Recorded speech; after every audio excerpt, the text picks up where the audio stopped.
Hello बच्चों, Saraswati academy में आपका स्वागत है। अभी हम चैप्टर 5 एक्सरसाइज 5.3 का क्वेश्चन 3 का फर्स्ट, सेकेंड और थर्ड देखेंगे। फर्स्ट है a equal to 5, d equal to 3, an equal to 50, तो फाइंड n एंड sn ना। इसी तरह का सवाल सेकेंड 2 में था ना, an और sn दोनों निकालना था। इसमें an दे रखा है तो n और sn निकालना है। देखते हैं कैसे निकालेंगे। a equal to 5, d equal to 3, n equal to 50 ना। अब एन वाला फार्मूला लगा देंगे। ओबियस, जब एन दे रखा है तो एन वाला फार्मूला ही लगेगा ना। तो n equal to a plus n minus 1 into d, a 50 equal to 5 plus n minus 1 into 3 ना। तो 50 माइनस 5 इधर आ जाएगा, n minus 1 into 3, n minus into 3 है वो नीचे आ जाएगा।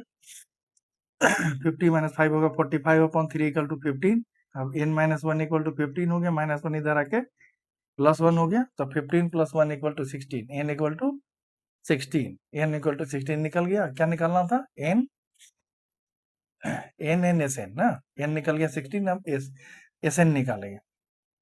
S n equal to n by 2, 2a plus n minus 1 into d ना। तो यहाँ आ जाएगा S16,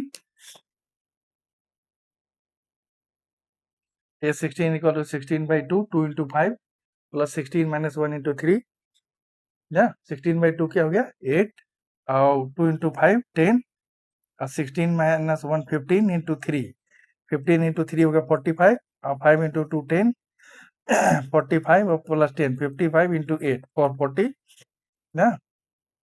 तो n इक्वल टू 16 और S16 equal to 440।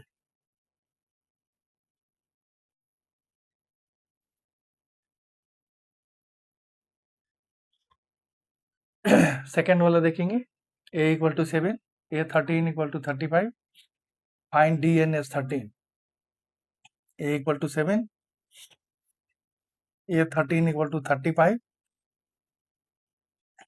n equal to 13, d equal to what, और s 13 इक्वल टू व्हाट ना। तो इसमें भी वही n वाला फॉर्मूला लगेगा, a plus n minus 1 into d. इसमें n दे रखा है।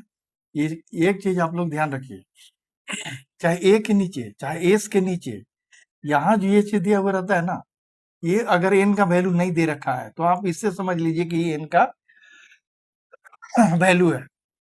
ए के नीचे हो चाहे एस के नीचे, साथ जो छोटे अक्षरों में लिखा रहेगा वो n का वैल्यू होता है ना। क्वेश्चन में जैसे यहाँ देखिए n नहीं दे रखा है, A7 A13 इक्वल टू 35 ना। फाइंड S13 यानी n का वैल्यू 13 है ना। a equal to 7, A13 equal to 35, n equal to 13, d equal to what, S13 equal to what.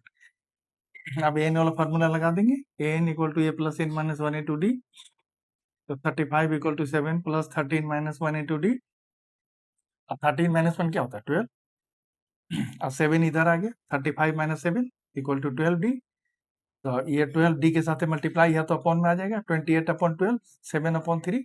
तो डी इक्वल टू क्या हो गया? 7 अपॉन 3। और एस एन फिर निकाल देंगे, s n equal to n by 2, 2a plus n minus 1 into d. तो यहाँ क्या S13 है, S13 equal to 13 by 2, 2 into 7 plus 13 minus 1 into 7 by 3, 13 by 2 14 plus 3 into 12, 4 7 या 28, 28 और 14 क्या होगा? 42। ये दोनों को जोड़ेंगे तब 14 प्लस 28 42 आ गया, 2 से 42 कट गया 21, 21 इंटू 13 ना 273। तो S13 हो गया 273 और D हो गया 7/3।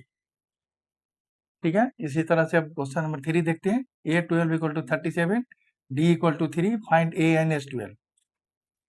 Late first term equal to A, an equal to a plus n minus 1 into d. तो A12 equal to a plus 11d, तो A37 equal to a plus 11 into 3 ना। इसमें ये निकालना है, 33 हो गया, तो ये 33 इधर आके माइनस हो जाएगा, 37 minus 33 equal to a equal to 4 ना। S n equal to n by 2, 2a plus n minus 1 into d ना। S12 equal to 12 by 2, 2 into 4, 12 minus 1 into 3, तो 11 इंटू 3 और 2 इंटू 4 8, और यहाँ 12 बाई 2 हो गया 6, 33 वेट कितना होगा 41, 41 इंटू 6 246, तो S12 कितना हो गया 246, A equal to 4, S12 equal to 246।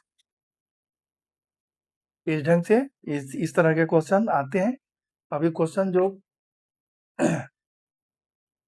5 से लेके 9 तक ये क्वेश्चन ना सबसे मोस्ट इंपॉर्टेंट आते हैं। उसमें n का वैल्यू निकालने के लिए आता है, उसमें क्वाड्रेटिक इक्वेशन बनता है, उसमें बच्चे मिडिल टर्म तोड़ने में गड़बड़ाते हैं, इसलिए उसको पूछता है 3 नंबर के क्वेश्चन में। तो अभी उसको भी हम लोग करेंगे ना। धन्यवाद, मिलते हैं अगले वीडियो में।